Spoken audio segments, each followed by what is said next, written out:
AI can be used to map the brain or the mind. AI can be used to simulate the mind, but AI can also be used to explore questions of theology and doctrine, ontology, things like that. So, what do we think about this? Do these characters know that they are in a video? Well, here's the great irony. Of course, they don't, because these characters don't exist. They are ones and zeros. They are not real. Now, the reason why this is so challenging for us, we are programmed, if you will, to use a term that's probably not very appropriate anymore. We naturally anthropomorphize things by assigning human traits to them and viewing them as human. We do this with our animals. We do this with nature and trees and things like that. I mean, if you've ever seen the movie Pocahontas, there's a tree that's talking. What's another one? Avatar does this. We have a natural tendency to anthropomorphize things in our environment. We see faces everywhere. In fact, there's some funny like websites or X accounts where they'll just highlight pictures of faces in things. There's this one barn that I drive by on my way to church where it's got these two windows where the light shines through them just right to make it look like they've got pupils. And then it's got this little door that looks like it's got a single tooth coming down. It looks like a face. It looks for all the world like a big red square face. It's funny. I chuckle sensibly every time I drive past it. Maybe I don't really chuckle, but you can see me chuckling over something like this. And it's because we anthropomorphize these things.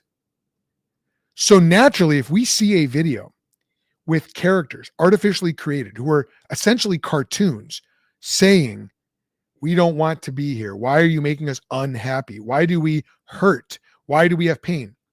It's natural because they look so human. We want to have sympathy for them and compassion for them, but they're not real. It's important to keep this, to keep things straight.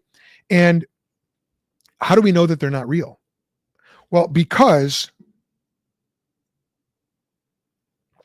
there's this old thought experiment. This is from the early days of the Industrial Revolution. I forget who said it, but it's a thought experiment about a mill. Now, in the early days of the Industrial Revolution, or just prior to that, the most complex thing in the world was a mill. Those were the precursors to factories. So it was they didn't have computers in those days. Obviously, they didn't have AI, but they had mills. And what someone said was, look, if you were to create the most complex, large mill in the world, would that mill ever somehow have consciousness? And the answer, of course, is no. The mill could never be conscious because simply adding complexity to moving parts and even multiplying and magnifying those moving parts, even making the moving parts smaller and doing more, make it so that it makes more, completes more complex tasks. At no point have you introduced the essence of what it means to be a person into that mill. It's still just parts. So what that thought experiment does is it reveals for us the truth that making something more complex or making it perform more complex tasks does not make it sentient. For something to be sentient, it must have qualia. It must have first person experience. That's what qualia means. There must be a who there. And simply adding complexity to machinery or to silicon parts and chips does not create a first-person experience. For there to be a first-person experience, we understand as Christians, there must be a spirit. There must be a soul. So where does a soul come from? Well, there are two main views. And I'll tell you about what those two views are right after I show you this next video, which is by the same guy, Hashem Al-Ghaili, and this is on X. So this is called prompt theory. A girl told me we're made of prompts. Like, seriously, dude, you're saying the only thing standing between me and $1 billion is some random text? Honestly, the biggest red flag is when the guy believes in the prompt theory. Like, really? We came from prompts? Wake up, man. You want to convince me that this perfect creation behind me is the result of ones and zeros? A binary code and nothing more? It makes no sense. Imagine you're in the middle of a nice date with a handsome man and then he brings up the prompt theory. Yuck. We just can't have nice things. We're not prompts. We're not prompts.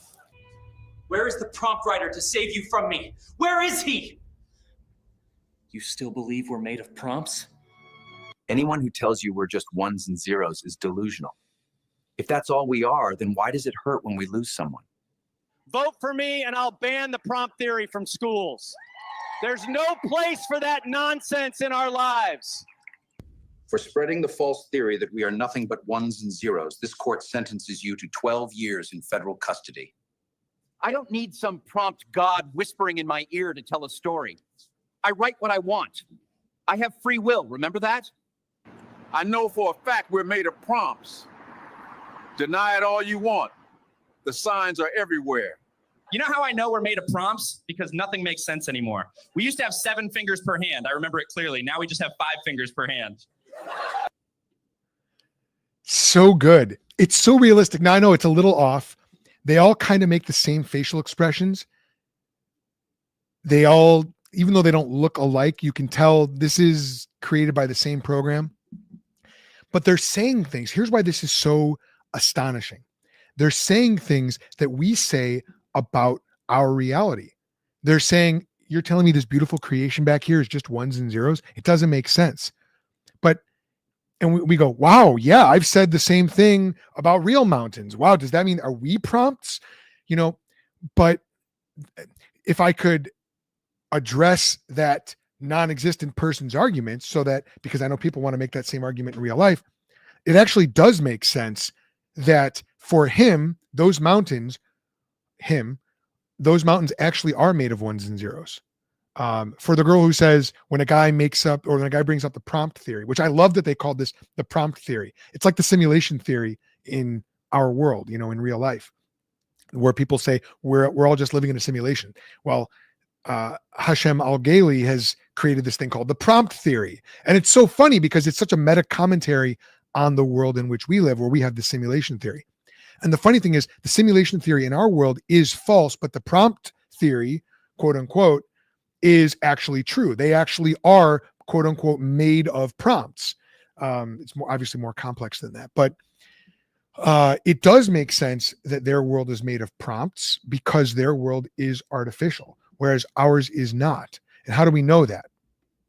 Okay, well, before I answer that, let me tell you about the 2 main theories from the Christian worldview about where souls come from.